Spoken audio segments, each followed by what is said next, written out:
Okay, அனைவருக்கும் வணக்கம். சரி, நீங்கள் சயின்ஸ் என்ன பார்க்கணும் அப்படின்னு பார்த்தா அமிலக்கார உப்பு எடுத்துங்க. எத்தனா பார்த்தோன்னா 163. ஓகே, கிளியராக இருக்குது.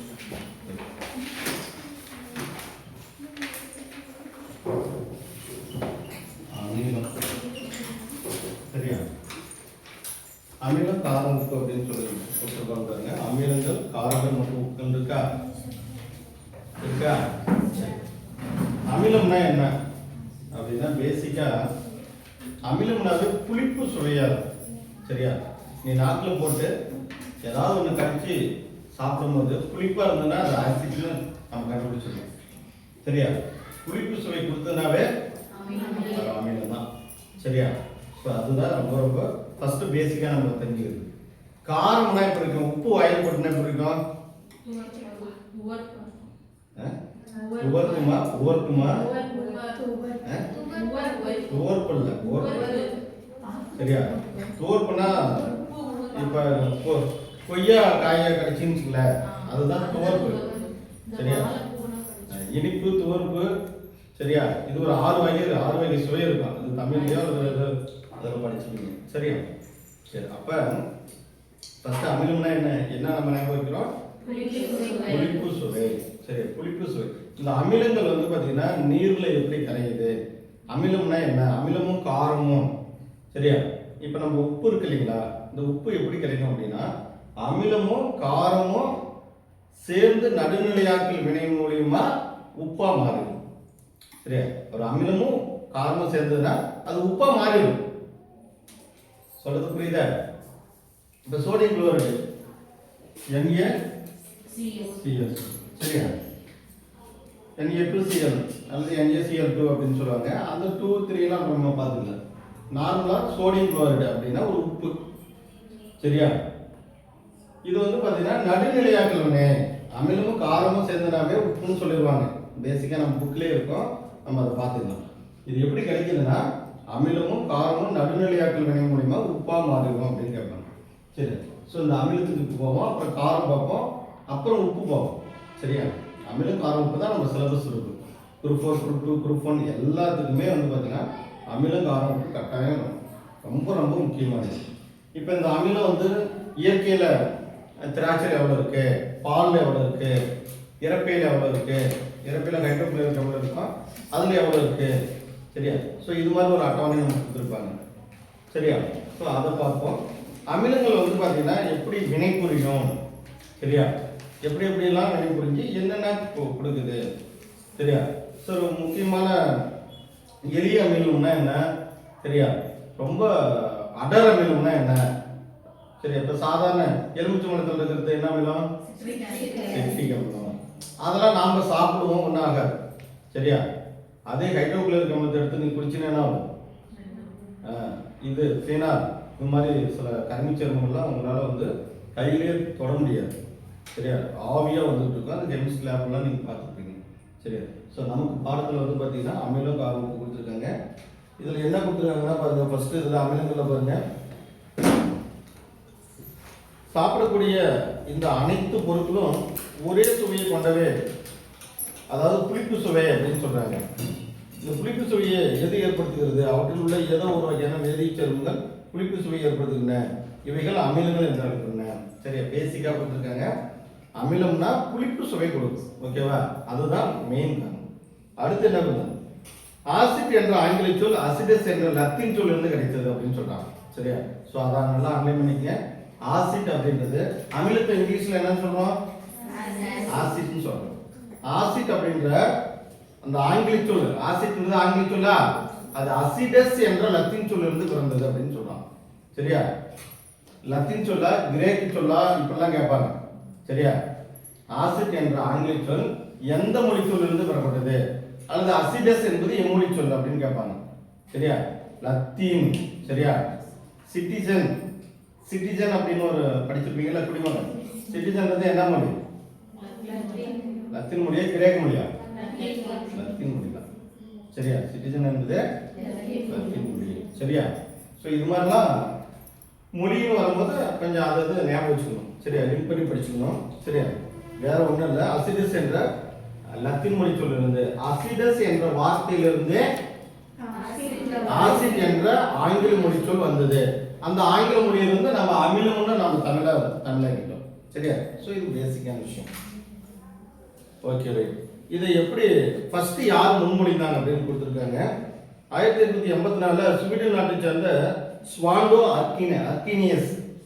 சரியா? ஸ்வாண்டோ அர்கினியஸ் தான் இந்த அமிலம்னா எப்படி இருக்கும், காரம்னா எப்படி இருக்கும், இதெல்லாம் ஒரு கருத்தை வந்து ஃபர்ஸ்ட் சொல்றாரு. இப்படி இருந்தா இது அமிலம் அப்படின்னு சொல்லிட்டு அவர் கூற்றுப்படி அமிலங்கள் நீரில் கரையும் பொழுது H+ அயனிகளையோ அல்லது H3O+ அயனிகளையோ தருகின்றன அப்படின்னு கொடுத்துருப்பாங்க. இது ரொம்ப முக்கியம் பாருங்க.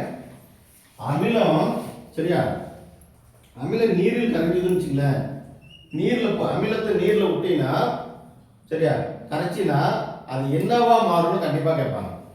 அது கண்டிப்பா H+ அயனியாகும், ஹைட்ரஜன் அயனியாகவோ அல்லது H3O+ அயனியா. இது பேர் ஹைட்ரோனியம் பேர். இது பேர் என்ன? ஹைட்ரோனியம். அப்ப அமிலத்தை நீரில் கரைச்சா என்ன எப்படி பிரியும்? அது அமிலம் H+ அயனியாகவோ H3O+ அயனியாகவோ. மைனஸ் போடக்கூடாது. சரியா? பிளஸ்னா நேர் அயனின்னு பேரு, மைனஸ்னா எதிர் அயனின்னு பேரு. சரியா? முதல்ல அயனினா என்ன சார் அப்படின்னு ஒரு டவுட் வருது, அப்படிதானே? அயனினா என்ன? கவனி. ஒரு அணு ஹைட்ரஜன்றது ஒரு அணு ஒரு எலக்ட்ரானை இழந்துருச்சுன்னு வச்சுங்களேன், அது பிளஸ் அயனியாமா, அது நேர்மின் அயனியாகும். ஒரு அணு ஒரு எலக்ட்ரானை வாங்கிச்சுன்னா அது எதிர்மின் அயனியாகும். பாருங்க, நல்லா புரிஞ்சுக்கணும். ஆப்போசிட் ரியாக்ஷன் கொடுக்கும். ஒரு அணு ஒரு எலக்ட்ரானை இழந்தா பிளஸ் அயனி. சரியா? ஒரு அணு ஒரு எலக்ட்ரானை இழந்துச்சுன்னா பிளஸ்னா நேர்மின் அயனி, வாங்கிச்சுன்னா எதிர்மின் அயனி. சரியா? வாங்கினா தானே பிளஸ் அப்படின்னு நீங்க நினைச்சிட கூடாது. இந்த இடத்துல தொடர்ந்து புரியுதா? கவனிங்க. வீட்டில் போய் வீடியோஸ் எல்லாம் இருக்குல்ல, இனிமேலாம் நிறைய வீடியோஸ் இருக்கும். நீங்க டவுட்னா இந்த வீடியோஸ் நீங்க பார்த்துக்கலாம். சரியா? ஓகே. அப்ப சொல்றது மட்டும் நல்லா கவனிச்சுங்க. ஒரு அணு ஒரு எலக்ட்ரானை இழந்ததுன்னா நேர்மின் அயனி பிளஸ்ஸா மாறும். ஒரு அணு ஒரு எலக்ட்ரானை வாங்கிச்சுன்னா எதிர்மின் அயனி மாறும். சரியா? யாருமா அப்புறம் கூப்பிடுன்னு சொல்லு கிளாஸ். ஓகேவா? ஒரு அணு ஒரு எலக்ட்ரானை இழந்ததுன்னா நேர்மின், வாங்கிச்சுன்னா. இப்ப சோடியம் குளோரைடு எப்படி தெரியுமா புரியும்? சோடியம் பிளஸ் ஆகும், குளோரின் மைனஸ் ஆகும். சரியா? சோடியம் பிளஸ் அயனியாகும், குளோரின் மைனஸ் அயனியாகும். சரி, இது ஏன் சார் இப்படி பிரியுது அப்படின்னா, நீர்ல கரையும் போது வந்து பாத்தீங்கன்னா, சரியா, நீர்ல கரையும் போது ஒண்ணு வந்து ரெண்டா பிரியும் போது இப்படி மாறும். ஒன்னு பிளஸ் ஆகும், ஒன்னு மைனஸ் ஆகும். இதுக்கு ஒரு அட்டவணை இருக்கு. அட்டவணை இல்ல, அது வந்து பாத்தீங்கன்னா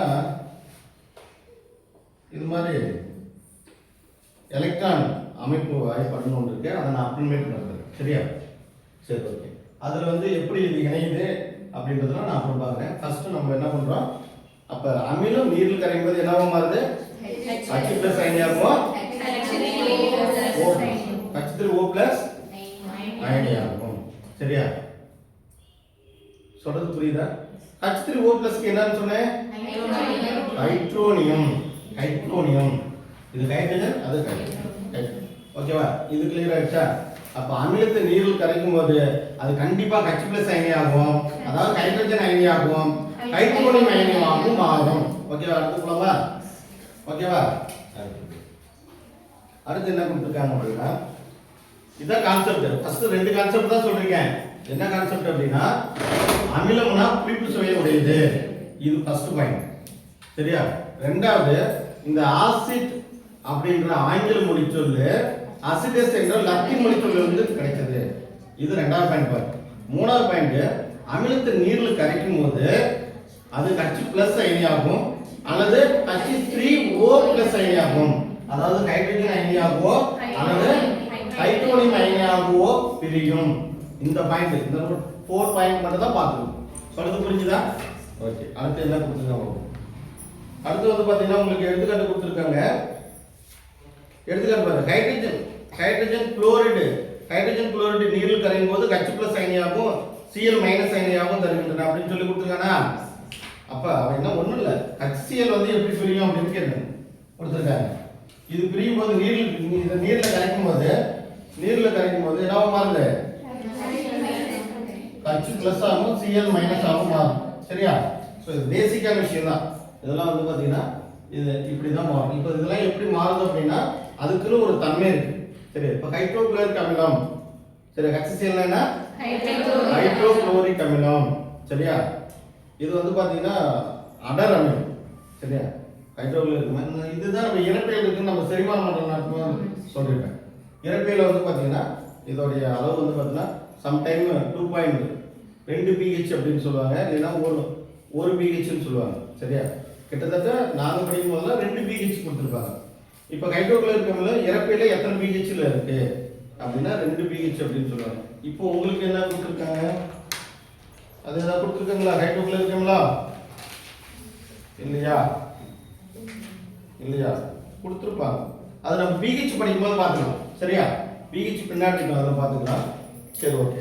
இப்போ இதில் வந்து பார்த்தீங்கன்னா எடுத்துக்காட்டு கொடுத்துருக்காங்க.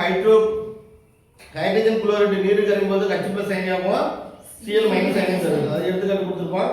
இப்போ நீரில் அமிலம் மற்றும் காரத்துக்கு என்ன நிகழும்? நீர்த்த கரைசலில் மட்டும்தான் அமிலங்கள் அயனியாக தருகின்றன. ஹைட்ரோகுளோரிக் அமிலம் நீருடன் வினைபுரிந்து ஹைட்ரஜன் அயனிகளை தருகிறது. நீர் இல்லாத பொழுது, இதை அண்டர்லைன் பண்ணிக்கங்க, நீர் இல்லாத பொழுது ஹைட்ரோகுளோரிக் அமிலத்தில் உள்ள ஹைட்ரஜன் அயனிகளை பிரிக்க முடியாது. அது வெரி வெரி இம்பார்ட்டன்ட் போட்டுங்க. நீர் இல்லாத போது, சரியா, நீர்ல மட்டும்தான் ஹைட்ரஜனை பிரிக்க முடியும்னு சொல்றாங்க. சரியா? நீர் இருக்கும்போது மட்டும்தான். இப்ப அமிலத்துல ஒரு ஹைட்ரஜன் இருக்குன்னு வச்சுங்களேன். உதாரணத்துக்கு HCOOH, இது என்ன அமிலம்? இது என்ன அமிலம்? இது ஃபார்மிக் அமிலம். ஃபார்மிக் அமிலம் எங்க இருக்கும்? இயற்கையில செவ்வெரும்புடைய கொடுக்குல இருக்கு. செவ்வெரும்பு சுரியன் ஒரு எறும்பு, சின்ன எறும்பு கிடைக்கும் இல்லையா, செவ்வெரும்பு, அதோட கொடுக்குல என்ன அமிலம் இருக்கு? ஃபார்மிக் அமிலம் இருக்கு. சொல்றது புரியுதா? ஃபார்மிக் அமிலம் இதெல்லாம் இயற்கையில எங்க இருக்குன்னு நம்ம அப்புறம் பின்னாடி போயிருக்கோம். இப்போ உதாரணம் சொல்ல போனா, இப்போ HCOOH இருக்கு இல்லைங்களா, இது அசிட்டிக் அமிலம் CH3COOH. ஓகேவா? அசிட்டிக் அமிலம். இதெல்லாம் நீர்ல கரையும் போது இதுக்குன்னு ஒரு டிஃபரண்ட் ஒரு விஷயம் இருக்கு. சரியா? எல்லாமே ஹைட்ரஜன் கொடுத்துறாரு. சரியா? எல்லாமே இப்ப இது எப்படி சரிசமமா பிரியுதா? இது சரிசமமா பிரியாது. சரியா?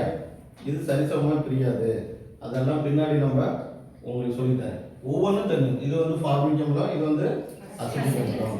சரியா? ஸோ ஒவ்வொன்றும் பார்த்துட்டு போவோம். இப்போ உங்களுக்கு பேசிக்கா என்ன தெரிஞ்சுக்கணும் அப்படின்னா, நீர்ல ஹைட்ரஜன் அயனி பிரியாது.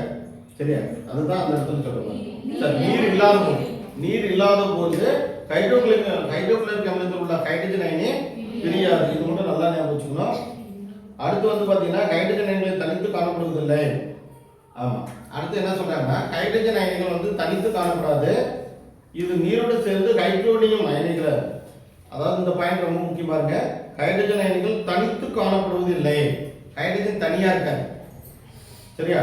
இவை நீரோடு சேர்ந்து ஹைட்ரோனியம் அயனிகளாக உள்ளன. ஆகவே ஹைட்ரஜன் அயனிகள் H+ அல்லது H3O+ ஆக இருக்கும். இந்த ரெண்டுல ஏதோ ஒண்ணா இருக்கும். ஹைட்ரஜன் அயனி நல்லா பாருங்க, அணு, இது வந்து ஹைட்ரஜன் அணுன்னு சொல்லணும், இது வந்து ஹைட்ரஜன் அயனின்னு சொல்லணும். சரியா? அப்ப நல்லா புரிஞ்சுங்க, ஹைட்ரஜன் அயனி வந்து சரியா நீரோட சேரும்போது H+ ஆகவோ அல்லது H3O+ ஆகவோ இருக்கும் அப்படின்னு சொல்றாங்க. அதுதான் இதோட முக்கியமான பாயிண்ட். பாருங்க, ஹைட்ரஜன் அயனிகள் தனித்து காணப்படுவதில்லை. கண்டிப்பா H+ தனியா இருக்காது. சரியா? தனித்து காணப்படுது. இவன் நீருடன் சேர்ந்து ஹைட்ரோனியமா இருக்கலாம். நீரோட சேர்ந்து என்ன இருக்கலாம்? ஹைட்ரோனியமா இருக்கு. அது பாருங்க, அங்க மேல கொடுத்துருக்காங்களா, H+ நீரோட சேர்ந்து H3O+ இருக்கா கொடுத்துருக்காங்களா? இந்த ஹைட்ரஜன் நீரோடு சேர்ந்து H3O+ கொடுத்துருக்காங்க. சரியா? அடுத்து அதுதான் இங்க சொல்றேன். இவன் நீரோடு சேர்ந்து ஹைட்ரோனியம் அயனியாக உள்ளன. ஆகவே ஹைட்ரஜன் அயனிகள் H+ அல்லது H3O+ ஆக இருக்கும். சரியா? ஒண்ணுமே இல்லை. மறுபடியும் சொல்றேன் பாருங்க. H+ வந்து ஹைட்ரஜன் அயனி தனித்து இருக்காது. சரியா? ஓகேவா? அதாவது ஹைட்ரஜன் H மட்டும் தனியா இருக்காது. இது வந்து H+ அயனியா இருக்கும். நீரோட சேரும்போது இப்படி மாறும். சரியா? நீரோட சேர்ந்து H+ ஆகும் அல்லது H3O+ ஆகும் இருக்கும். நம்ம ஃபர்ஸ்ட் சொன்னோம்ல, அமிலத்து நீரில் கரைக்கும் போது அது H+ ஆக இருக்கும், இல்லைன்னா H3O+ ஆக இருக்கும்னு சொல்லல. அதையே தான் மறுபடியும் சொல்றான். சொல்றது புரியுதா? அவ்வளவுதான் இதோட விஷயம். அதனால தனித்து ஹைட்ரஜன் அயனி தனித்து இருக்குமான்னு கூற்று காரணத்துல கேட்பாங்க. ஹைட்ரஜன் அயனி தனித்து இருக்காது. அது நீரோடு சேர்ந்து H+ ஆகவோ அல்லது H3O+ ஆகவோ இருக்கும். ஓகேவா? சொல்றது புரிஞ்சுதா? Okay right. அடுத்து வந்து பாத்தீங்கன்னா, அனைத்து அமிலங்களும் ஒன்று அல்லது அதற்கு மேற்பட்ட ஹைட்ரஜன் அணுக்களை கொண்டவை. அனைத்து அமிலங்களும் ஒன்று அல்லது அதற்கு மேற்பட்ட ஹைட்ரஜன் அணுக்களை கொண்டவை. ஆனால் ஹைட்ரஜன் உள்ள அனைத்து பொருட்களும் அமிலங்கள் அல்ல. அதாவது என்ன சொல்றாங்கன்னா, அமிலங்கள் எல்லாமே ஒன்று அல்லது அதற்கு மேற்பட்ட ஹைட்ரஜன் பெற்றிருக்கும். அமிலம் அப்படின்னாவே HCl அதுல ஒரு ஹைட்ரஜன் இருக்கா? HCOH அதுல ஒரு இது அமிலம். சரியா? இதுல ஒண்ணுதான் இருக்கு. இது அமிலம். COH னா அமிலம். சரியா? H3COH இந்த H-லாம் சேர்க்கக்கூடாது. சரியா? இது அசிட்டிக் அமிலம். அமிலத்துக்கு ஒரு அமில தொகுதி. COH னா அமில தொகுதி. சரியா? CO அப்படின்னா C++1 சொல்றோம்ல, கீட்டோன் தொகுதி. CnH2 அப்படின்னா அமீன் தொகுதி. சரியா? இவங்க ஆக்சுவலா இதெல்லாம் ஒரு தொகுதி. COH அப்படின்னா அமில தொகுதி. OH னா ஆல்கஹால் தொகுதி. C++1 கீட்டோன் தொகுதி. NH2 னா அமீன் தொகுதி. சோ இதெல்லாம் தொகுதி. இது வந்து வேற. இதுல எத்தனை ஹைட்ரஜன் இருந்தா ரெண்டுன்னு சொல்றாருமா. சரியா? ஓகே. இதுல வந்து பாத்தீங்கன்னா H3 3 H இருக்கு. ஓகேவா? அது 4 H ன்னு போட்டுறாரு. டோட்டலா 4 H இருக்கும். ஆனா நம்ம சொல்றது வந்து ஓகேவா? இப்போ இவங்க என்ன சொல்ல வராங்கன்னா, ஒரு அமிலம்னா ஒன்று அல்லது ஒன்றுக்கு மேற்பட்ட ஹைட்ரஜன் கண்டிப்பா இருக்கும். சரியா? இப்போ உதாரணத்துக்கு H83 கொடுத்திருக்காங்க பாருங்க. H83 என்னமா? Very good. நைட்ரிக் அமிலம். H83 என்னன்னா H2SO4 னா சல்பூரிக் அமிலம் அல்லது சல்பூரிக் அமிலம் கந்தக அமிலம். சரியா? H2SO4 னா சல்பூரிக் அமிலம் அல்லது கந்தக அமிலம் அப்படின்னு சொல்லுவோம். இன்னொரு பேர் என்ன இருக்கு? ஹைட்ரஜன் சல்பைடுன்னு சொல்லலாம். சரியா? சோ அமிலம் இந்த H2SO4 தான் அமிலங்களுடைய அரசன். அமிலத்துக்கே அரசன் அப்படின்னா அது H2SO4 தான். சல்பூரிக் அமிலம் அல்லது கந்தக அமிலம். சரியா? அமிலங்களின் அரசன் என்று அழைக்கணும். சரி, H2SO4. சரியா? சோ நைட்ரிக் அமிலம். இப்போ சல்பூரிக் அமிலத்துல H2SO4ல எத்தனை ஹைட்ரஜன் இருக்கு? 2 இருக்கு. அதே மேல பாருங்க, நைட்ரிக் அமிலம் HMO3ல எத்தனை இருக்கு? 1 இருக்கு. சரியா? சோ அப்ப நான் என்ன சொல்றேன்னா, ஒன்றுக்கு மேற்பட்ட ஹைட்ரஜன்களே அமிலங்கள் பெற்றிருக்கும். ஒன்றுக்கு அப்படி பெற்றிருக்கிற எல்லா அப்படி இருக்கக்கூடிய ஹைட்ரஜன் வந்து பார்த்தீங்கன்னா 1 இருக்கலாம், 2 இருக்கலாம், 3 இருக்கலாம், 4 கூட இருக்கலாம். அப்படி இருக்கிறது எல்லாமே அமிலமா வந்துடாதா அப்படின்னு சொல்றான். சொல்றது புரியுதா? தெளிவா அப்புறம் அப்படித்தானே? அமிலங்கள்னா கண்டிப்பா ஒரு கச்சாவது இருக்குன்னு சொல்றான். அமிலம்னா என்ன சொல்றான்? ஒரு கச்சாவது இருக்கணும் அல்லது 2 கச்சு இருக்கலாம். ஒன்றுக்கு மேற்பட்ட கச்சு எத்தனை வேணுமானு இருக்கலாம். ஆனா அவன் என்ன சொல்றான்? அப்படி இருக்கிறது எல்லாமே அமிலம் அல்ல. உதாரணத்துக்கு பாருங்க, CH4 என்னது? இதுக்கு பேர் என்ன? மீத்தேன். சரியா? என்ன பேரு? மீத்தேன். சரியா? இதெல்லாம் அரோமேட்டிக் சேர்மங்கள்ல ஆல்கீன் அப்படின்னு சொல்லி கொடுப்பாங்க. அரோமேட்டிக் சேர்மங்கள்ல, அதாவது இதை வந்து விரிவா சொன்னா நிறைய ஹைட்ரோ கார்பன்ல இருந்து ஆரம்பிக்கணும். இது அலிஃபாட்டிக் சேர்மங்கள், அரோமேட்டிக் சேர்மங்கள்னு சொல்லுவாங்க. அலிஃபாட்டிக் சேர்மங்கள்ல நல்லா பாருங்க, நீங்கள் படிச்சிருப்பீங்க, சின்ன கிளாஸில் +2 வரைக்கும் படிச்சிருப்பீங்க. ஹைட்ரோ கார்பன்னா என்ன? சரியா? ஹைட்ரோ கார்பன்னா கார்பனுடைய இணைத்திறன் 4ம் ஒற்றை பிணைப்பால் பிணைச்சிருந்தா, இங்கே உதாரணத்துக்கு பாருங்களேன். இப்போ கார்பன் இணைத்திறன்னா 4ன்ட்டான். சரியா? கார்பன் இணைத்திறன்னா 4. 4 ஒற்றை பிணைப்பால் பிணைச்சிருந்தா அது ஹைட்ரோ கார்பன். கார்பனை இணைத்த 4 ஒற்றை பிணைப்பால் பிணைச்சிருக்கோம். சரியா? இது ஹைட்ரோ கார்பன் அப்படின்னு சொல்லுவோம். சரியா? இது நிறைவுற்ற ஹைட்ரோ கார்பன், நிறைவுற ஹைட்ரோ கார்பன் 2 வகையாக பிரிப்பாங்க. அதெல்லாம் நிறைய போயிட்டு இருக்கும். அதனால உனக்கு சிம்பிளா சொல்லிடுறேன். ஏன்னா அமிலத்தில் மட்டும் இருக்கும். அதுக்கு ஒரு நாளைக்கு பேசிக்கானதே சொல்லிக் கொடுக்கணும். மீத்தேனா என்ன, ஈத்தேனா என்ன, புரோப்பேனா என்ன, மெத்திலீனா என்ன, எத்திலீனா என்ன, எத்தில் அப்படின்னா என்ன, இதெல்லாம் அப்போ நான் சொல்லித்தரேன். இப்போ உதாரணத்துக்கு நம்ம பாடத்துக்கு வந்துடும். சரியா? அப்ப CH4 மீத்தேன் சொல்றோம். CH4 என்ன? மீத்தேன். மீத்தேன் சாண எரிவாயுன்னு சொல்லுவாங்க. என்ன பேரு? சாண எரிவாயுன்னு சொல்லுவாங்க. சரியா? அந்த காலகட்டத்தில் ஒரு பெரிய கொப்பரை மாதிரி இருக்கும். அந்த கொப்பரையில வந்து சாணத்தை கரைச்சி ஊற்றுவாங்க. அது வந்து அடுப்பெரிப்பாங்க. கேஸ் பார்த்துருக்கியா? இப்பெல்லாம் அதிக பேர் இல்லை. சரியா? அது சின்ன கொப்பரையாக்கி சிலிண்டர் ஆக்கிட்டாங்க. சரியா? அதெல்லாம் இலவசமாக இருக்கணும். சரியா? அப்பெல்லாம் பெரிய ஒரு கொப்பரமாக இருக்கும். சரியா? அதெல்லாம் வச்சுருந்தாங்கன்னா பெரிய பணக்காரங்க, அவங்க தான் அது மாதிரி வச்சுருப்பாங்க. நாமளாம் 4 அடுப்பு வச்சுட்டு உப்பு ஒன்று ஊற்றிட்டு அப்படியே வாழ்ந்தோம். ஆனால் வந்து சரி, ஓகே. அப்போ CH4ல 4 ஹைட்ரஜன் இருக்கா? இது அமிலமானு கேட்டால் அமிலம் அல்ல அப்படின்னு சொல்லுவாங்க. சொல்றது புரியுதா? இப்போ C2H5OH, இதுக்கு பேர் என்ன? C2H5OH. C2 எத்தில் ஆல்கஹால் பேர். இதுல எத்தனை H இருக்கு? 5. இது ஒன்று சேர்த்து பண்ணீங்க, சேர்த்துக்கூடாது. சரி, 5 H இருந்தாலும் இது அமிலம் அல்லன்னு சொல்றோம். சரியா? ஏன் அப்படின்னா அமிலம்னா அது நீரில் கரையும் போது H+ ஆகும், அல்லது H3O+ அயனிகள் தரும். ஆனால் இது தராது அப்படின்னு சொல்றான். சரியா? அப்படி தராது, அதனால இது அமிலம் அல்ல அப்படின்னு சொல்றாங்க. அதுதான் இந்த உங்களுக்கு தெரியுமான்னு சொல்லி கொடுத்துருக்கான். சரியா? ஹைட்ரஜன் இருக்கிறது எல்லாம் நீ அமிலம்னு நம்பிடக்கூடாது பாப்பா அப்படின்னு சொல்ல வராங்க. சொல்றது புரியுதா? ஓகே. பாருங்க, எடுத்துக்காட்டு மீத்தேன், அமோனியா NH3. அமோனியா என்னன்னா பாருங்க, NH3னா அமோனியா. சரியா? NH4னா யாராவது சொல்லுங்க பாருங்க. NH4 national highway 4 sir.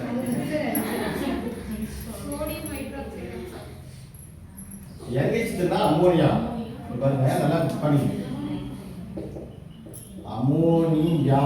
இது பாருமா, அமோனியா எழுதுனா அமைனா NH2. அமைனா என்ன? NH2. இங்க பாருங்க. Very good. யார் சொன்னா? சரி. அமோனியம் இம்முன்னு சொல்லிட்டா NH4. நீ உம்முன்னு இருந்தீனா அமோனியா. ஓகேவா? நீ பாருங்க, அமோனியா அப்படின்னா NH3. இது வந்து அமோனியம். பாருங்க, அமோனியா இம்மு. இந்த யா எடுத்துட்டு இம்முன்னு போட்டுட்டா முடிஞ்சு போச்சு. NH பாருங்க, NH4, NH3, NH2 அமீன் அல்லது அமீன் சொல்லலாம். அமீன் சொல்லலாம் அல்லது அமீன் சொல்லலாம். சரியா?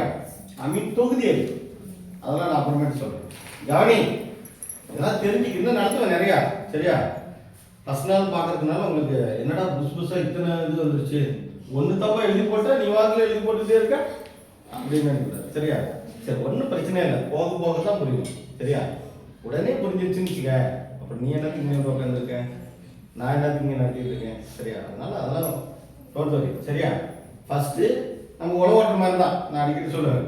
ஃபர்ஸ்ட் மேற்களவு சும்மா லைட்டாக ஓட்டுறீங்க. அப்புறம் அடுத்த கிளாஸில் பார்த்தீங்கன்னா இன்னும் கொஞ்சம் ஹெவியாக உங்களுக்கு புரியும்.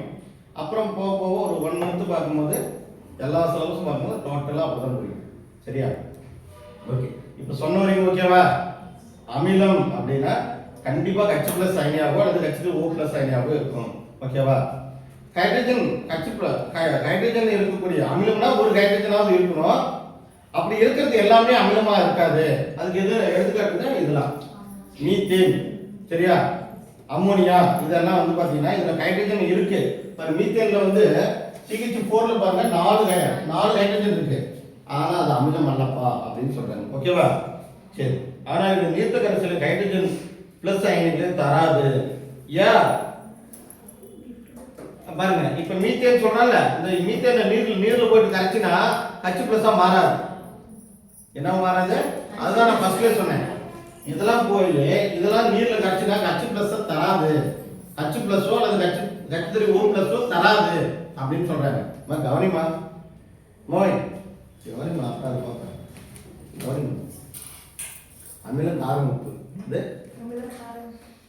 ஓகேவா? இப்ப அமிலம் தான் பார்த்துக்கணும். சரியா? ஓகேவா? இப்ப இந்த கான்செப்ட் புரிஞ்சுதா? ஹைட்ரஜன் இருக்கிறது எல்லாம் அமிலம் அல்ல. ஓகேவா? இது ஃபர்ஸ்ட் பாயிண்ட். அதுக்கு எடுத்துக்காட்டு என்ன சொன்னாங்க?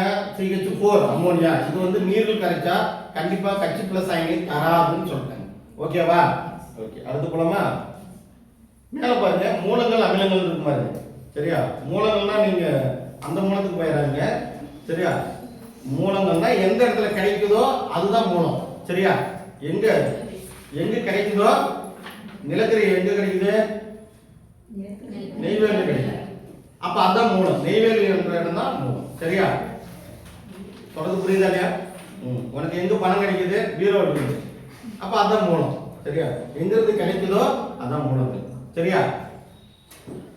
அப்ப அமிலம் பாருங்க. ஆப்பிள் என்ன அமிலம்?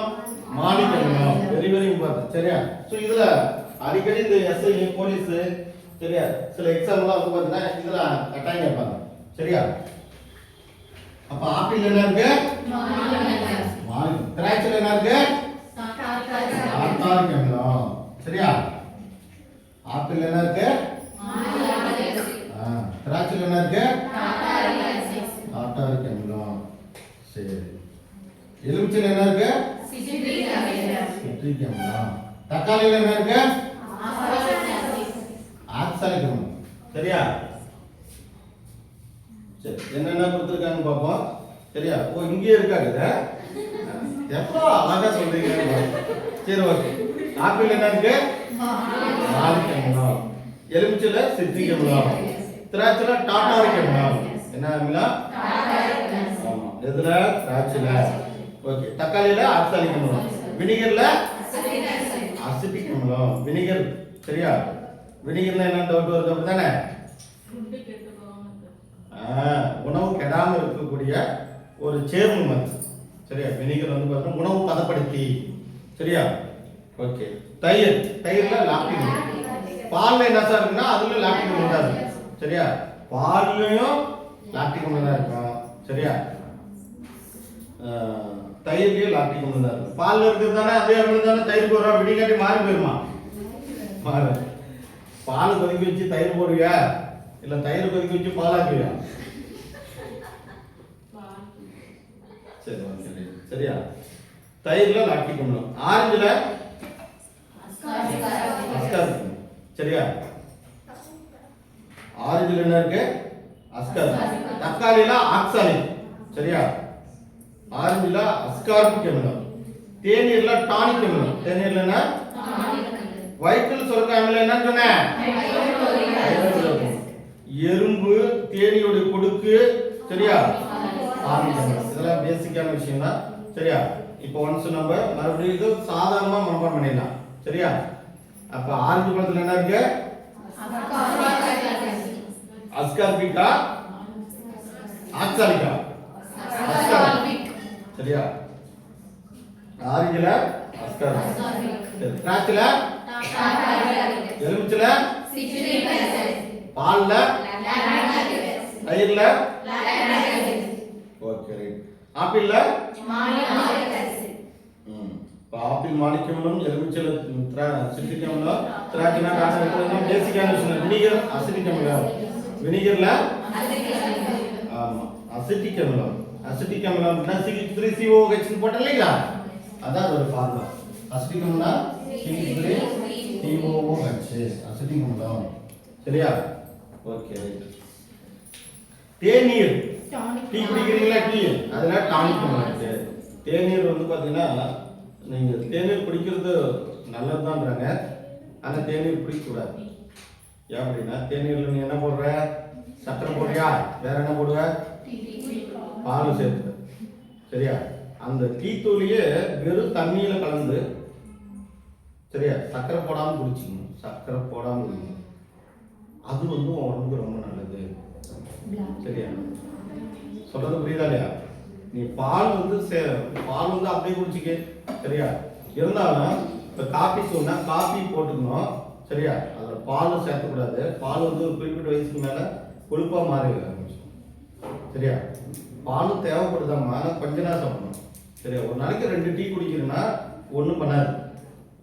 நீ 2 டீ குடிக்க என்ன தெரியுமா? ஒரு மாதம் கழிச்சு 3 டீயாக மாற்றும். அடுத்தது 4 டீயாக மாற்றும். அடுத்தது 5 டீயாக மாற்றும். அதுக்கு மேலே டீயே தான் குடிப்பேன், வேற எதுவுமே செய்ய மாட்டேன். அப்படி மாற்றிடுவோம். அது ஒரு அடிக்ட். இப்போ ஆல்கஹால் இருக்கிறவங்க என்ன பண்ணுவாங்கன்னா ஒரு நாளைக்கு கொஞ்ச நேரம் குடிப்பாங்க. அப்புறம் தலைவலிக்குதுப்பா, அதுக்கு ஒரு ஐடியா சொல்லுவான். தலைவலிக்குதுப்பா, அப்போ நீ ஆல்கஹால் யூஸ் பண்ணுவாங்க.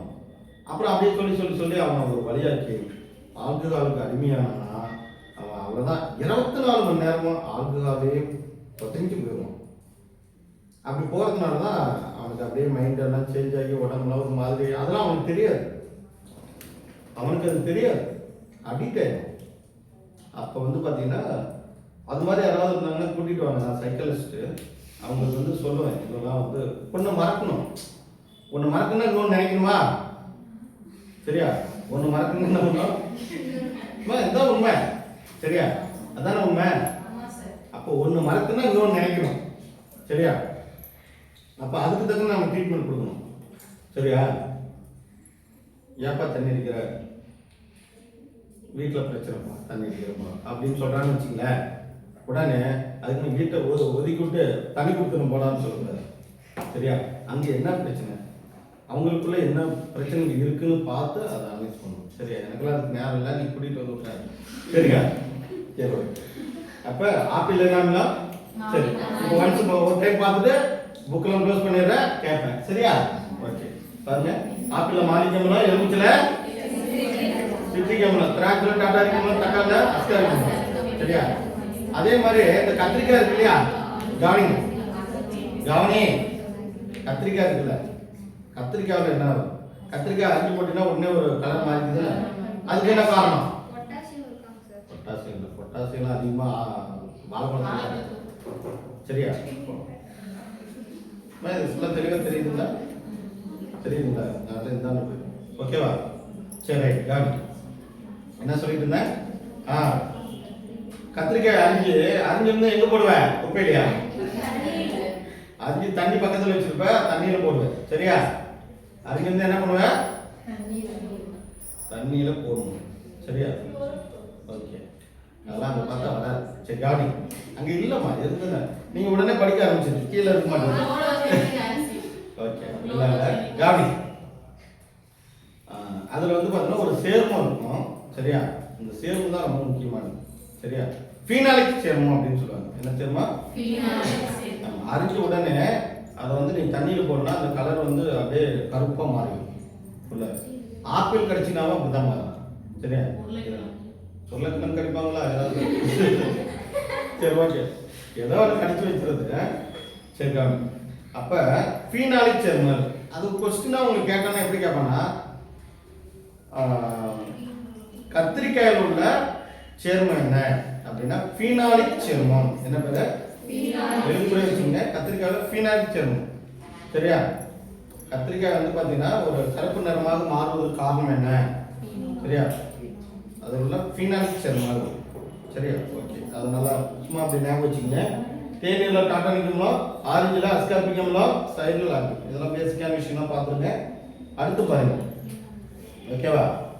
அடுத்து இந்தாண்ட வந்து பார்த்தீங்கன்னா உங்களுக்கு கொடுத்துருப்பாரு மூலக்குறாய் படுன்னுட்டு அமிலங்களால் உருவான அயனிகள் கொடுத்துருப்பாங்க பாருங்க. அசிட்டிக் அமிலம், CH3COH என்ன சொன்னேன்? அசிட்டிக் அமிலம். அது அயனியா உருவாச்சுன்னா H3 பாருங்க, CH3COO மைனஸா மாறிச்சா H பிளஸ் ஆகும். பாருங்க, இது அசிட்டிக் அமிலமா? இது பிரிஞ்சதுன்னா எப்படி பிரியுதுன்னா H பிளஸ் ஆகும். CH3COO மைனஸ் இப்படி பிரியும் அப்படின்னு சொல்றாங்க. சரியா? நீர்ல கரையும் போது இப்படி தான் பிரியும். சரியா? அதனால இது அசிட்டிக் அமிலம்னு சொல்றேன். சொல்றது புரியுதா இல்லையா? CH3COO minus. ஓகேவா? அடுத்து என்ன பண்றோம்? ஃபார்மிக் அமிலம். ஃபார்மிக் அமிலத்துல இங்க பாருங்க, ஏற்கனவே சொன்னேன் HCOOH. இது எப்படி மாறினா H பிளஸ் ஆகும், பிளஸ் அடுத்து என்ன இருக்கும்? HCOO.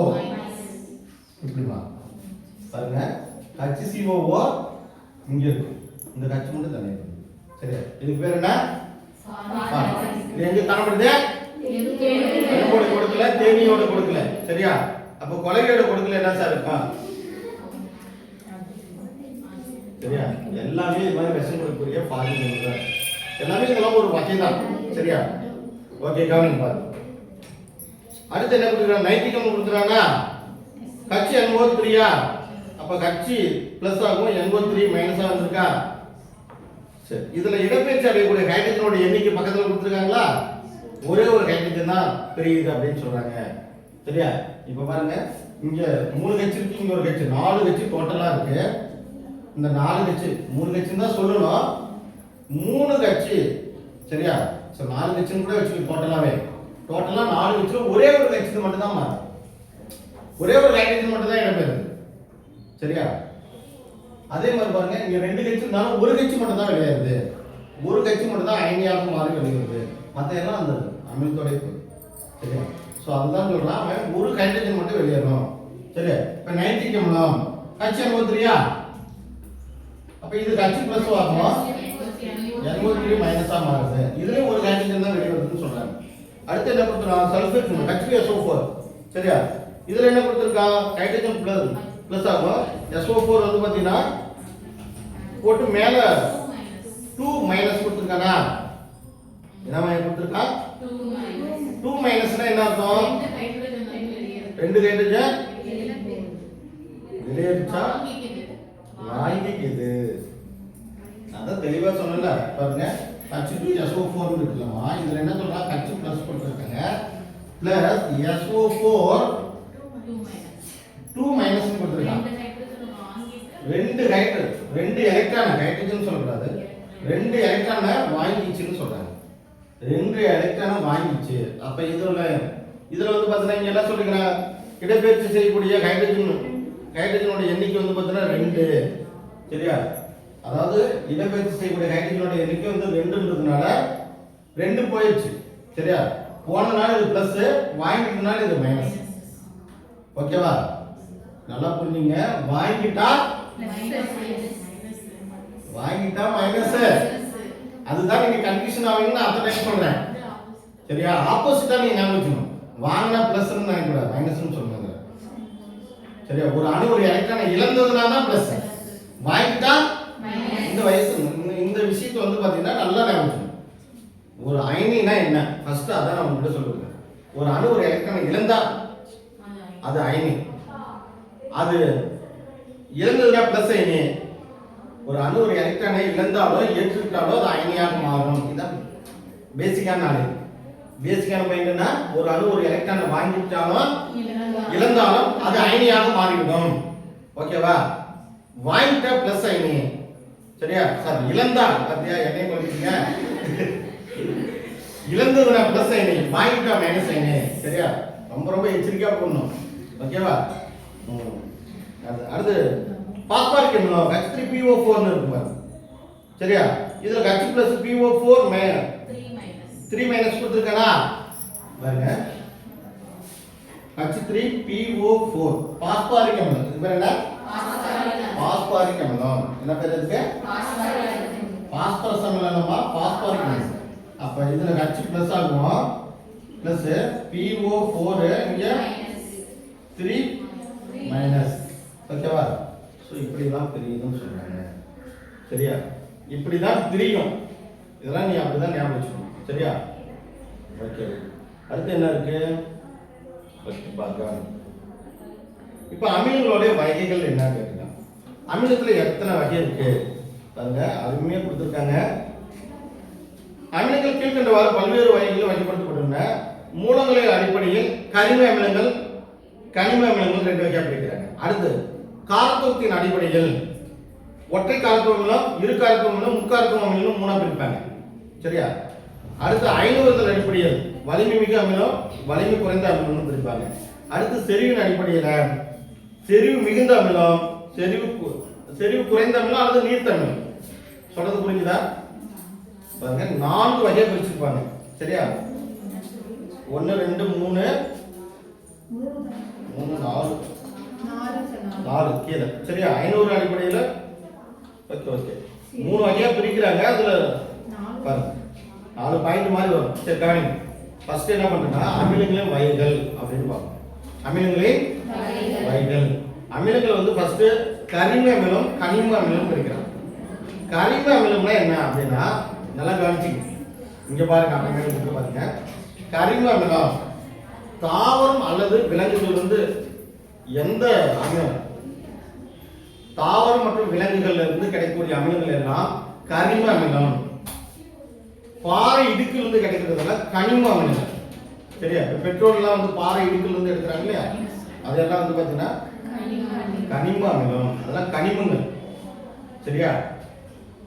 அப்ப தாவரத்தை எடுத்துக்கிட்டீங்கன்னா நீங்க நல்லா புரிஞ்சுக்கலாம். இப்ப பல வகையான ரெகுனஸ் என்ன தாவரங்கள் தானே பல மில்லியன் ஆண்டுகளுக்கு முன்னாடி நிலத்துல பதிஞ்சு இப்ப நிலக்கரியா நம்ம எடுக்கிறோம். அதெல்லாம் கரிம அமிலம். சரியா?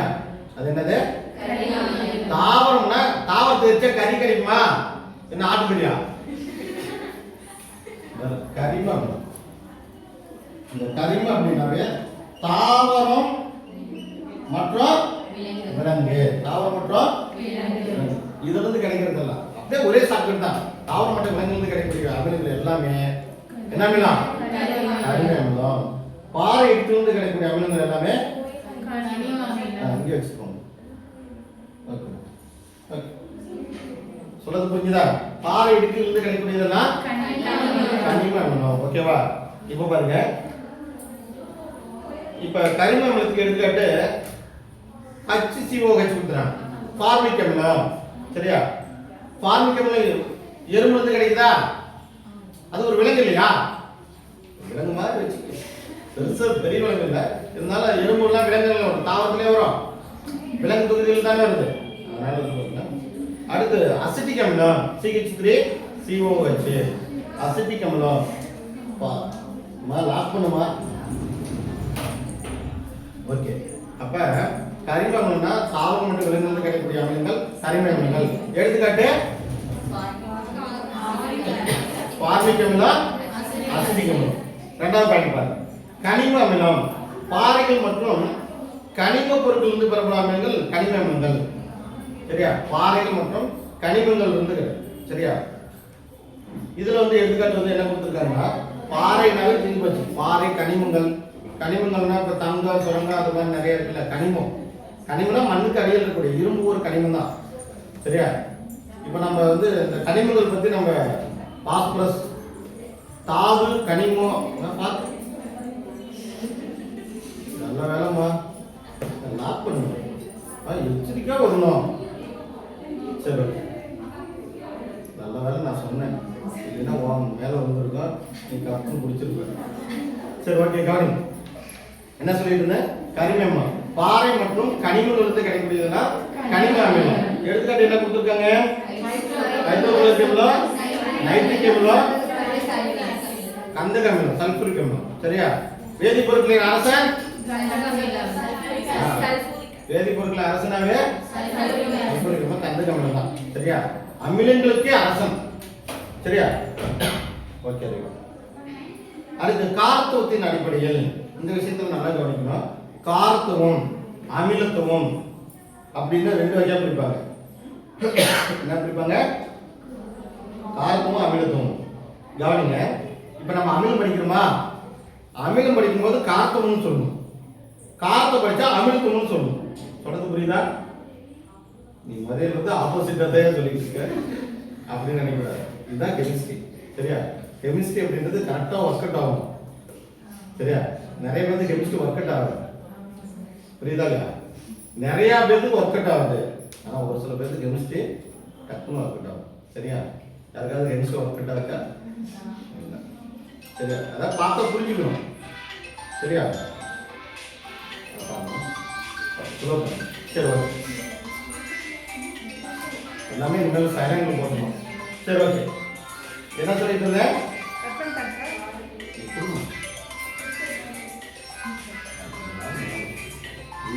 ஓகே கவனிங்க, வீடியோ பார்த்தோம்னா ரொம்ப டிஸ்கவுண்ட்ஸாக தான் இருக்கும். சரி ஓகே பார்த்துக்கலாம். அடுத்தது இப்போ என்ன சொல்லிட்டு இருந்தேன்? அமிலம்னு படிச்சா அது காரத்துவம்னு படிக்கணும், காரம்னு படிச்சா அமிலம்னு படிக்கணும். ஓகேவா? அமிலத்துவம் காரம்னு படிச்சா அமிலத்துவம்னு படிக்கணும், அமிலத்தை படிச்சா வரக்கூடாது, ஆப்போசிட் ரியாக்ஷன். சரியா? ஓ அப்ப காரத்துவத்தின் அடிப்படையில் ஒற்றை காரத்துவம், அதாவது ஒரு காரத்துவ அமிலம் அப்படின்னு சொல்லுவாங்க. ஒரு காரத்துவ அமிலம், இரு காரத்துவ அமிலம், முக்காரத்துவ அமிலம் அப்படின்னு இருப்பாங்க. சரியா? ஒரு காரத்துவ அமிலம், இரு காரத்துவ அமிலம், மூன்று காரத்துவ அமிலம். சரியா? ஒற்றை காரத்துவ அமிலம், இரட்டை காரத்துவ அமிலம், உண்மை காரத்துவ அமிலம்னு சொல்லி கொடுத்துருப்பாங்க. நீ பேசிக்கா படிச்சுக்க. ஒரு காரத்துவ அமிலம், இரு காரத்துவ அமிலம், மூன்று காரத்துவ அமிலம். இது வந்து ரொம்ப ஈஸி, எல்லாத்தோட ரொம்ப ரொம்ப ஈஸி. ஒரு காரத்துவ அமிலம்னா என்ன? ஒன்று படிச்சு பார்த்து உனக்கு ஷார்ட்கட்டாக சொல்ற பாருங்க. ஒரு காரத்துவ அமிலம்னா பாருங்க, இதை பேசிக்கா ஒரு காரத்துவ அமிலத்துக்கு எடுத்துக்காட்டினா ஒரே ஒரு ஹைட்ரஜன் இருந்தால் அது ஒரு காரத்துவ அமிலம், ரெண்டு ஹைட்ரஜன் இருந்தால் இரு காரத்துவ அமிலம், மூணு ஹைட்ரஜன் இருந்தால் முக்காரத்துவ அமிலம். இதை நம்ம ஷார்ட்கட்டாக போட்டலாம். ஆனால் தியரியா கேட்டானா எப்படி போடணும்னு பாருங்க. இங்க பாருங்க, ஒரு மூலக்கூறில், சரியா, இவை ஒரு மூலக்கூறில் ஒரே ஒரு பதிலில் செய்யக்கூடிய ஹைட்ரஜன் அயனிகளை பெற்ற அமிலங்கள் ஆகும். இது நீர்க்கரசில் ஒரு மூலக்கூறு அமிலத்துக்கு ஒரு ஹைட்ரஜன் அயனிகளை தருகிறது. என்ன அர்த்தம்னா, நம்ம ஏற்கனவே சொன்னோம் இல்லைங்களா, ஒரு அமிலத்தை கவனி, ஒரு அமிலத்தை நீர்ல தூக்கி போட்டா ஒரு ஹைட்ரஜன் மட்டும் தான் வரணும். அது எல்லாம் ஒரு காரத்துவ அமிலம் சொல்றாங்க. சொல்றது புரியுதா? நான் சொல்றது புரியுதா? கவனிமா கவனிமா, ஒரு காரத்துவம்னா ஒண்ணுமே கிடையாது. எடுத்துக்காட்டு வச்சு நீ ஒரு ஹைட்ரஜன் தான் ஒரு காரத்துவம்னு சொல்லிடலாம். சரியா? ஒரு அமிலத்தை நீரில் கலக்கும் போது ஒரே ஒரு ஹைட்ரஜன் பிரிஞ்சு வந்தனா அது ஒரு காரத்துவ அமிலம். ஒரே ஒரு ஹைட்ரஜன் பிரிஞ்சு வந்தா ஒரு காரத்துவ அமிலம். இதுதான் சாக்கு. சரியா? அதான் ஒரே ஒரு பதிலீடு செய்யக்கூடிய ஹைட்ரஜன் அயனியை பெற்ற அமிலங்கள் ஆகும். இது நீர்க்கரசில் ஒரு மூலக்கூறு அமிலத்துக்கு ஒரு ஹைட்ரஜன் அயனியை தருகிறது. ஒரு மூலக்கூறு அமிலத்துக்கு ஒரு ஹைட்ரஜன் அயனியை தந்ததுன்னா அது ஒரு காரத்துவ அமிலம். ஒரு மூலக்கூறு அமிலத்துக்கு ஒரு ஹைட்ரஜன் வரும். ஒரு மூலக்கூறுனா என்ன? இப்ப HCl அப்படிங்கிறது ஒரு மூலக்கூறா? சொல்றது புரியுதா இல்லையா? HCl என்ன? இது ஒரு மூலக்கூறு. மூலக்கூறுனா என்னன்னு தெரியல, அப்படித்தானே? ஐயோ, சரியா? மாலிகூல்னா ஆங்கிலத்தில் சொல்றது ஈஸி. மூலக்கூறுனா என்ன? இரண்டு தனிமங்கள் மேற்பட்டு இருந்ததுன்னா அது மூலக்கூறு தான். சேர்மம்னு சொல்றோம் இல்லையா? ஒரு தனிமம் ஒரு தனிமம் சேர்ந்ததான் சேர்மம். நான் படிக்கும்போது அப்பா சேர்மம்னா என்னப்பா அப்படின்னு சொன்னாங்க. சரியா? சேர்மம் ஒரு தனிமமும் சேர்ந்ததுன்னா சேர்மம். சேர்மத்துக்கு என்ன சொல்லுவீங்க? யாராவது கெமிஸ்ட்ரி இல்லையா? அதுதான் இங்கிலீஷ் மீடியம். அதுதான் நீங்க யாரும் படிக்கலையா? இங்கிலீஷ் புக் எடுத்து வச்சு பார்த்துக்கலாம். சரியா? சேர்மத்துக்கு என்னமா யாருமே கெமிஸ்ட்ரி மேஜர் இல்லையான்னு கேட்கிறேன். காம்போசைட். சரியா? இங்கிலீஷ் மீடியத்தில் தான் நீங்க படிக்கிறீங்க. ஓ, தமிழ்ல படிச்சதல்ல. சரி ஓகே, நீங்க இங்கிலீஷ் மீடியம் புக் வச்சு அப்புறம் நம்ம ப்ரிப்பேர் பண்ணிக்கலாம். இப்போதைக்கு சரியா? சரி, தனிமம் என்ன இங்கிலீஷ்ல? எலமெண்ட். தனிமம் என்ன? சரியா? சரி ஓகே. அப்போ ஒரு தனிமமும் இன்னொரு தனிமம் சேர்ந்தா அது சேர்மம் தான். இதை நீ புக்கில் படிச்சுன்னு வச்சுக்கல. ஒன்றுக்கு மேற்பட்ட தனிமங்கள் ஒரு குறிப்பிட்ட நிறைவேகத்தில், சரியா, ஒன்று அல்லது ஒன்றுக்கு மேற்பட்ட தனிமங்கள் ஒரு குறிப்பிட்ட நிறைவேகத்தில் சேர்ந்து பெறப்படுவது சேர்மம் எனப்படும் அப்படின்னு கொடுத்துருப்பான். ஒன்று அல்லது ஒன்றுக்கு மேற்பட்ட தனிமங்கள் ஒரு குறிப்பிட்ட நிறைவேற்றல். சரியா? இப்போ H2O அப்படின்னா ஹைட்ரஜனும் ஆக்சிஜன் இருக்கும். சரியா? அது 1:8 என்ற விகிதத்தில் சேரும். 1:8 என்ற விகிதத்தில் சேரும். சொல்றது புரியுதா இல்லையா? அதெல்லாம் சேர்றது எவ்வளவு, அதோடைய நிறை விகிதம் என்னன்றதுல நான் அப்புறம் பார்ப்போம். இதெல்லாம் கெமிஸ்ட்ரி படிக்கிறது தான் நிறைய போகணும். சரியா? ஆனா ஒரு குறிப்பிட்ட நிறை விகிதத்தில் தான் சேரும். ஒரு தனிமம் இன்னொரு தனிமம் சேருது இல்ல, அது அப்படியே சேர்த்துக்காது. ஒரு குறிப்பிட்ட ரேஷியோ விகிதத்தில் தான் சேரும். சரியா? அதெல்லாம் நம்ம கெமிஸ்ட்ரி மேஜரா படிக்கிறவங்க அந்த அளவுக்கு போகலாம். இப்போ H2O எடுத்துக்கிட்டா 1:8 என்ற விகிதத்தில் ஹைட்ரஜன் 1 ஆக்சிஜன் 8 மடங்காகவும் சேர்ந்து தான் இது. சரியா? இப்படி தான் சேரும். அதெல்லாம் நம்ம அப்புறம் பார்த்துக்கலாம். சரியா? ஆனால் படிக்கும்போது எப்படி இருக்கா, ஒன்று அல்லது அதற்கு மேற்பட்ட தனிமங்கள், ஒன்று அல்லது அதற்கு மேற்பட்ட தனிமங்கள், அதுதான் நான் சொல்றேன். ஒன்று அல்லது இன்னொரு தனிமம். சரியா? ஒரு தனிமம் சிம்பிளா சொன்னா, நான் படிக்கும்போது ஒரு சாரை தான் சொன்னேன், ஒரு தனிமம் இன்னொரு தனிமம் சேர்ந்துன்னா சேரணும்டா, இதுக்கு ஏன்டா மெனக்கட்டு படிக்கிறீங்க அப்படின்பாரு. சரியா? சேர்மங்கள். சரியா? இப்போ ஒரு மூலக்கூறு வாய்ப்பாடு. இப்போ மூலக்கூறு ஹைட்ரஜன் ஒரு தனிமமா சேருமா? H2ன்றது தனிமம், ஹைட்ரஜன் தனிமம் H2. சரியா? இன்னொரு இப்போ Cl2. சரியா? இப்போ இது ரெண்டு சேர்ந்ததுன்னா ஹைட்ரஜனும், சரியா, இது ஒரு தனிமம் இது ஒரு தனிமம் தான், இது ரெண்டு சேர்ந்ததுன்னா சேர்மமா மாறிக்கும். ஒரு தனிமம் இன்னொரு தனிமம் சேர்ந்ததுன்னா சேர்மமா மாறிக்கும். ஏமா கவனி, இனிமேலாம் இது மாதிரி பண்ணக்கூடாது. ஏமா ஏமா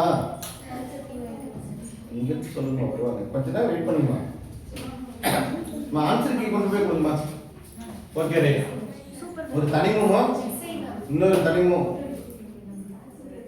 கவனி, ஒரு தனிமம் இன்னொரு தனிமம் சேர்ந்ததுன்னா சேர்மமா மாறும். சரியா? அந்த சேர்மத்துடைய வாய்ப்பாடு, அதுக்குன்னு ஒரு வாய்ப்பாடு IUPAC பேர் வச்சிருப்பாங்கல்ல, அதுதான் மூலக்கூறு வாய்ப்பாடுன்னு சொல்றேன். இது ஒரு மூலக்கூறு தான். சரியா? இப்போ என்ன சொல்றேன்னா, இது சும்மா பேசிக்கா, நீங்க வந்து ஒற்றை கார்பு அமிலம் அப்படின்னா, ஒற்றை கார்பு அமிலம் அப்படின்னா கவனிங்க, ஒரு ஹைட்ரஜன் தான் இருக்கும்னு நான் ஏற்கனவே சொல்லிட்டேன். ஒற்றை கார்பு அமிலம்னா ஒரே ஒரு ஹைட்ரஜன் தான் இருக்கணும். நீ கண்ணை மூடிட்டு பேசிக்கா தெரிஞ்சுக்கிட்டா போதும். சரியா? ஒரு அமிலத்தை நீரில் கரைக்கும் போது ஒரு ஹைட்ரஜன் வெளியேறுச்சுன்னா, இரண்டு ஹைட்ரஜன் வெளியேறுச்சுன்னா, மூன்று ஹைட்ரஜன் வெளியேறுச்சுன்னா அவ்வளவுதான், முடிஞ்சு போச்சு. ஓகேவா? இதுக்கெல்லாம் மனப்பாடம் பண்ணிட்டு இருக்குன்னு அவசியம் இல்லை. இதை படிச்சுனா புரிஞ்சு பண்ணி படிக்கும்போது புரிஞ்சு பாருங்க. இரட்டை கார்போ அமிலத்துக்கு பாருங்க, இரட்டை கார்போ அமிலம்னு சொன்னோம் பாருங்க, நான் ஏற்கனவே சொன்னேன்ல. இப்ப ஒரு உதாரணத்துக்கு இது பாருங்க, காணி ஒற்றை காரத்துவ அமிலம், ஒற்றை ஒற்றை அமிலத்துவ காரம். ஓகேவா? ஒற்றை காரத்துவ அமிலம், ஒற்றை அமிலத்துவ காரம். இப்படி எக்ஸாம்பிள் கொடுத்துறான்னு வச்சுங்களேன். என்னடா சார் சொன்னாரு, அமிலம்னா காரம் வரும், காரம்னா அமிலம் சொன்னாரு, இங்க ரெண்டுமே சேர்ந்து வந்துருச்சு அப்படின்னு ஒரு டவுட் வரும். சரியா? அந்த டவுட்டை கிளியர் பண்ண பாருங்க. இது காரமா அமிலமா கண்டுபிடிக்கிறதுக்கு கடைசீட்ல அமிலம் முடிஞ்சா அது அமிலத்தை பத்தி சொல்றான்னு அர்த்தம். கடைசீட்ல காரத்தை பத்தி சொன்னா அது காரத்தை பத்தி சொல்றான். பாருங்க, காரத்தை பத்தி சொல்லும்போது அமிலத்துவ காரம் சொல்றானா, அமிலத்தை பத்தி சொல்லும்போது காரத்துவ அமிலம் சொல்றானா? சொல்றது புரியுதா இல்லையா? ஒற்றை அமிலத்துவ காரம், ஒற்றை அமிலத்துவ காரம் HCl அப்படின்னு கொடுத்துருக்காங்க எடுத்துக்காட்டு. அடுத்து நைட்ரிக் அமிலம் கொடுத்துருக்கான், HNO3 கொடுத்துருக்கான். சரியா? சொல்றது புரியுதா? HNO3 என்ன? நைட்ரிக் அமிலம். சொல்லி பார்த்தீங்கன்னா தான் புரியும். இல்லைன்னா நைட் போய் படிச்சா ஒண்ணுமே புரியாது. HNO3 தான். HCl தான். அப்புறம் என்ன இருக்கு? கம்மல் மூடி வை, தூங்கும். அப்படியே நீயே டென்ஷன் ஆகி நீயே போய் படுத்துவ. சரியா? அப்படி இருக்கக்கூடாது. சொல்றது புரிஞ்சுதா? நைட்ரிக் அமிலம் பாருங்க, ஒரு ஹைட்ரஜன் இருக்கா? ஓகேவா? ஓகே. HCl ஒரு ஹைட்ரஜன். ஒரு ஹைட்ரஜன். ஓகேவா? இதெல்லாம் ஒற்றை கார்பன் அமிலம். சரியா? சரி. இரட்டை கார்பன் அமிலம்னா இதே தான் கண்டிஷனு. ஏற்கனவே சொன்னது நீர் கரைசலில் ஒரு மூலக்கூறு அமிலத்துக்கு 2 ஹைட்ரஜன் கிடையாது. சும்மா ஒண்ணு இல்ல, அமிலத்தை நீரில் கரைக்கும் போது 2 ஹைட்ரஜன் அமிலங்கள் 2 ஹைட்ரஜன் வெளியேறுச்சுன்னா இருக்காது. அமிலத்தை நீரில் கரைக்கும் போது 3 ஹைட்ரஜன் வெளியேறுச்சுன்னா சொல்றது புரிஞ்சுதா? ஓகேவா? Okay right. உண்மை கார்பன் அமிலம் நீர் கரைசல் இது மாதிரி. இதுக்கு இரட்டை கார்பன் அமிலத்துக்கு எடுத்துக்காட்டு என்ன கொடுத்துருக்காங்க? H2SO4 கொடுத்துருக்காங்க. H2SO4. H2SO4 நான் கந்தக அமிலமா? ஏற்கனவே அது பிரியும் போது எப்படி பார்த்தோம்? நம்ம இங்க ஏற்கனவே பார்த்தோமா? உங்களோட H2SO4 தாங்க H+ ஆகும். சரியா? இங்க 2 மைனஸ்னா 2 ஹைட்ரஜன் போயிடுச்சுன்னு அர்த்தம். இந்த இடத்துல இங்க போட மாட்டாங்க. இந்த இடத்துல 2 மைனஸ் யார் போட்டா 2 ஹைட்ரஜன் போயிடுச்சுன்னு படிச்சோம் ஏற்கனவே. சரியா? இன்னொன்னு 3 மைனஸ் எடுப்பா. பாஸ்போரிக் அமிலத்துக்கு பார்த்தோமா? H3PO4க்கு 3 மைனஸ். அப்ப 3 ஹைட்ரஜன் போயிடுச்சுன்னு அர்த்தம். சரியா? அப்ப 3 ஹைட்ரஜன் பிரிஞ்சதுன்னா மும்மை கார்பன் அமிலம். 2 ஹைட்ரஜன் போச்சுன்னா அப்ப 2 ஹைட்ரஜன் இரு கார்பன் அமிலத்துக்கு எடுத்துக்காட்டுன்னா H2SO4. சரியா? வேற என்ன எடுத்துக்க கொடுத்திருக்காங்க? H2CO2 ஹைட்ரஜன் கார்பனேட் கொடுத்திருக்காங்க. H2CO3 அத ஞாபகம் வச்சு. அடுத்து வந்து மும்மை 3 கார்பன் அமிலத்துக்கு எடுத்துக்காட்டு என்ன? ஒண்ணே ஒண்ணு தான் கொடுத்திருக்கான், பாஸ்போரிக் அமிலம். என்ன பேரு? பாஸ்போரிக் அமிலம். நான் சொல்றது புரியுதா? யாருக்கா புரியாம இருக்குறியா? என்ன மோனிஷா புரியுதா? எல்லாத்துக்கும் புரியுதுல்ல? வேகமா போடுங்க. நான் நார்மலா உங்களுக்கு வீடியோ மாதிரி நான் நடத்தல, நார்மலா உங்களுக்கு நடத்துற மாதிரி தான் நடத்துறேன். சரியா? சும்மா அது எப்படின்னு சொல்லிட்டு எப்படி இருக்குன்னு பார்க்கலாம். சரியா? ஓகே. அப்ப பாருங்க, அமிலத்தை வகைப்படுத்தினா, சரியா, அமிலத்தை அமிலங்களின் வகைகள் அப்படின்னு பிரிச்சா ஃபர்ஸ்ட் நமக்கு என்ன தலைப்பு கொடுத்திருக்காங்க? மூலங்களின் அடிப்படையில் 2 வகையா பிரிக்கிறான். சரியா? கரிம அமிலம், கனிம அமிலம். அடுத்து வந்து பாத்தீங்கன்னா காரத்துவத்தின் அடிப்படையில். அமிலம்னா காரத்துவம் நம்ம சொல்லணும்னு சொல்றேன். காரத்துவத்தின் அடிப்படையில் ஒற்றை காரத்துவம்ல, இரட்டை காரத்துவம்ல, 3 காரத்துவம். அடுத்து வந்து பாத்தீங்கன்னா அயனூறுதல் அடிப்படையில். சரியா? அயனூறுதல் பாருங்க, நம்ம ஏற்கனவே சொன்னா அயனினா என்னன்னு சொன்னா அதுக்கு பாருங்க ரெஃபரன்ஸ் கொடுக்குறோம். அமிலங்கள் நீரில் முழுவதுமாகவோ அல்லது பகுதியளவோ கரையும் பொழுது ஹைட்ரஜன் H+ அயனிகளை தருகின்றன. அயனூறுதல் ஆற்றல் அடிப்படையில் அமிலங்களை 2 வகையாக பிரிக்கலாம். அதெல்லாம் எதுவுமே படிக்க தேவையில்ல. அயனூறு அடிப்படையில் 2 வகை. ஒன்று வலிமை மிகுந்த அமிலம், வலிமை குறைந்த அமிலம். வலிமை மிகுந்த அமிலம். ஆமா, இங்க வந்து பாத்தீங்கன்னா இங்க இருக்கிற மாதிரி படிக்கக்கூடாது. இதுக்கு ஒரு விஷயம் சொல்ற பாருங்க. வலிமை மிகு அமிலம்னா என்ன? ஒரு அமிலத்தையும் நீரையும் எடுத்துக்கணும். சரியா? இதை தான் நீ புரிஞ்சுக்கணும். வலிமை மிகுந்த அமிலம்னா எப்படா கண்டுபிடிக்கிறது, வலிமை குறைந்த அமிலம்னா எப்படி கண்டுபிடிக்கணும் பாருங்க. கவனி, நீரும் அமிலத்தை எடுத்துக்கிறோம். சரியா? அமிலத்துல நீர் தெரிப்பியா, நீர்ல அமிலத்தை ஊற்றுவியா? நீர்ல நீர்ல தான் அமிலத்தை ஆட் பண்ணணும். சரியா? அப்ப 95% அமிலமோ 5% நீர் மட்டும் இருந்ததுன்னு வச்சுங்களேன். 95% அமிலத்துல 5% அமிலம், 95% நீர் 5%. இது வலிமை மிகுந்த அமிலம். ஓகேவா? அடர் மிகு அமிலம். 95% நீர், 5% அமிலம், வலிமை குறைந்த அமிலம். சரியா? சொல்றது புரியுதா? ஓகே. இதுல அமிலம் நீரிலும் முழுவதுமாக இருக்கும். ஓகே. சாரி, செறிவுமிகு அமிலம் நீர்த்த அமிலத்துக்கு தான் நான் மாற்றி சொல்றேன். ஓகே. இங்க பாருங்க, கீழே பாருங்க, செறிவின் அடிப்படையில் இருக்கா? செறிவின் அடிப்படையில் தான் நீங்க வந்து அதை அப்படி சொல்லணும். சரியா? செறிவு மிகுந்த அமிலம்னா 95%. நல்லா புரிஞ்சுக்கங்க. 95% அமிலம், 5% நீர். இப்படி இருந்தா செறிவு மிகுந்த அமிலம். சரி, அடர் அமிலம்னு பேரு. 95% நீர், 5% அமிலம் இருந்தா நீர்த்த அமிலம் அல்லது செறிவு குறைந்த அமிலம். ஓகேவா? சார், இப்போ வலிமை மிகு அமிலம்னா என்ன சார் அப்படின்னா, நீரில் முழுவதுமாக அயனோடுச்சுன்னா அது வலிமை மிகுந்த அமிலம். நீரில் குறைந்த அளவு மட்டும் நீரில் கரைச்சுன்னா, முழுமையா கரையாம இருந்ததுன்னா அது வலிமை குறைந்த அமிலம். இவ்வளவுதான் கான்செப்ட். மறுபடியும் சொல்ற பாருங்க, அயனூறு அடிப்படையில வலிமை மிகுந்த அமிலம், வலிமை குறைந்த அமிலம். அமிலத்தை நீரில் கரைக்கும் போது முழுவதுமாக கரைஞ்சதுன்னா அயனூறுச்சுன்னா, முழுவதுமாக அயனூறுச்சுன்னா அது வலிமை மிகுந்த அமிலம். அமிலத்தை நீரில் கரைக்கும் போது பகுதி அளவே அயனிச்சுன்னா வலிமை குறைந்த அமிலம். சரியா? அடுத்து செறிவின் அடிப்படையில் அமிலத்தை வகைப்படுத்துறோம். அதுல தான் செறிவு மிகுந்த அமிலம், செறிவு மிகுந்த அமிலம் அடர் அமிலம். அதுல தான் நான் சொன்ன கான்செப்ட் வரணும். சரியா? 95% அமிலம், 5% நீர். இது சேர்ந்த கலவையை இது ரெண்டும் சேர்ந்து இருந்துச்சுன்னா செறிவு மிகுந்த அமிலம். ஏன்னா அமிலம் அதிகமா இருக்குல்ல, அதனால இது செறிவு மிகுந்த அமிலம். 95% நீர், 5% மட்டும் அமிலம். இது செறிவு குறைந்த அமிலம். ஓகே, புரிஞ்சுதா? இப்போ பாருங்க, மறுபடியும் சொல்றேன். அமிலங்களின் வகைகள். சரியா? அங்க எதுவும் பார்க்காத, நான் சொல்றது நல்லா கேளுங்க. சரியா? ஃபர்ஸ்ட் மூலங்களின் அடிப்படையில். சரியா? பாருங்க, நல்லா சொல்றது நல்லா கவனிச்சிங்க. இதான் ஃபைனல் டச். சரியா? அமிலங்களின் வகைகள் போட்டு மூலங்களின் அடிப்படையில். சரியா? கரிம அமிலம், கனிம அமிலம். ஓகே, முடிஞ்சு போச்சு. அடுத்து காரத்தோத்தின் அடிப்படையில். இல்லைன்னா இப்படி படிச்சீங்க. மூலங்களின் அடிப்படையில், காரத்தோத்தின் அடிப்படையில், அயனியுடன் அடிப்படையில், செறிவின் அடிப்படையில் 4 வகையா பிரிக்கிறாங்க. சரியா? வகை அமிலத்தை 4 வகையா பிரிக்கிறாங்க. மூலங்களின் அடிப்படையில், காரத்தோத்தின் அடிப்படையில், அயனியுடன் அடிப்படையில், செறிவின் அடிப்படையில். சரியா? அப்ப மூலங்களின் அடிப்படையில் கரிம அமிலம், கனிம அமிலம் அப்படின்னு பிரிக்கிறாங்க.